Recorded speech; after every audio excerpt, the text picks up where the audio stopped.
दिल्ली के हौज खास में रहने वाली अनाया मेहरा 24 साल की एक सॉफ्टवेयर इंजीनियर थी। शांत स्वभाव, छोटे सपने और एक सामान्य सी जिंदगी। सुबह 9 बजे ऑफिस, शाम को घर, वीकेंड में दोस्तों के साथ कैफे। उसकी जिंदगी बिल्कुल सीधी सी थी। लेकिन एक दिन उसकी जिंदगी में ऐसा तूफान आया जिसका असर वो महीनों तक नहीं भूल पाई। एक गुरुवार सुबह अनाया को एक अनजान नंबर से कॉल आया।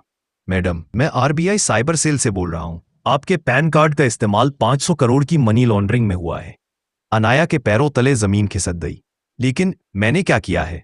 मैडम, आपका आधार और पैन किसी इंटरनेशनल गैंग ने हैक कर लिया है। अगर आप सहयोग नहीं करेंगी तो 24 घंटे में आपकी गिरफ्तारी हो सकती है। आवाज ऐसी थी कि किसी को भी सच्ची लगे।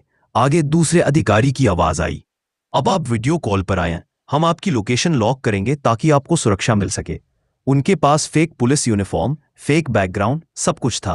अनाया को लगा कि यह सच में सरकारी जांच है। उन्होंने कहा, अगर आप गोपनीय रूप से जांच करवाना चाहती हैं तो हमें आपकी बैंक डिटेल वेरीफाई करनी होगी ताकि पता चले कि पैसा आपकी अकाउंट में है या नहीं। डरी हुई अनाया ने कदम कदम पर उनकी बातों में आना शुरू कर दिया। स्कैमर्स को 500 करोड़ से फर्क नहीं था। उनका असली मकसद था उसके बैंक अकाउंट, मोबाइल ओटीपी और डिजिटल वॉलेट तक पहुंच बनाना। उन्होंने अनाया से कहा, हम आपकी सुरक्षा के लिए आपका पैसा आरबीआई के सिक्योर वॉलेट में शिफ्ट करेंगे। डरी हुई अनाया ने स्क्रीन शेयर करने की गलती कर दी। 10 मिनट में उसका नेट बैंकिंग पूरी तरह हैक हो गया। उसके फोन में एक फेक सिक्योरिटी ऐप इंस्टॉल करवा दिया गया और स्कैमर्स ने उसके सारे डेटा चुरा लिए। अगले 1 घंटे में उसका 18 लाख रुपए का सेविंग, उसका क्रेडिट कार्ड लिमिट, उसका डिजिटल वॉलेट बैलेंस सब गायब। और तो और स्कैमर्स उसके आधार का इस्तेमाल फर्जी कंपनियों में करने लगे ताकि 500 करोड़ का काल्पनिक मनी ट्रेल बने और लड़की डरते रहे। उसी शाम अनाया हौज खास के एक कैफे में बैठी रो रही थी। यही वो जगह थी जहां उसकी मुलाकात हुई राजवीर से, साइबर सिक्योरिटी एक्सपर्ट।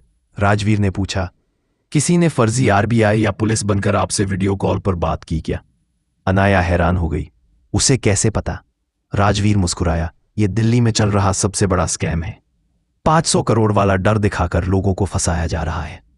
राजवीर ने तुरंत उसके मोबाइल से स्पाईवेयर हटाया, स्क्रीन शेयर ट्रैप बंद किया, बैंक फ्रीज करवाया और साइबर सेल में कंप्लेंट दर्ज की। पहली बार अनाया को महसूस हुआ कि वो अकेली नहीं है। 2 दिन बाद साइबर सेल ने बताया, कॉल नेपाल स्थित कॉल सेंटर से आया था। पूरा ऑपरेशन दुबई, महाराष्ट्र, बांग्लादेश में फैला था और उनके टारगेट ज्यादातर युवा लड़कियां थीं।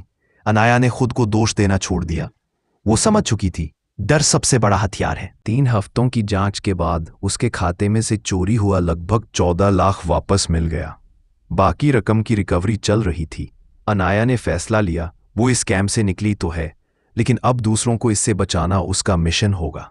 वो कॉलेजों में जाकर साइबर अवेयरनेस देने लगी। दिल्ली की वो साधारण लड़की जिसे 500 करोड़ के झूठे आरोप में फंसाया गया था, अब हजारों लोगों को स्कैम से बचाने का काम कर रही है। उसने राजवीर से आखिरी दिन एक बात कही, डर ही असली स्कैम है और जागरूकता ही उसकी औषधि।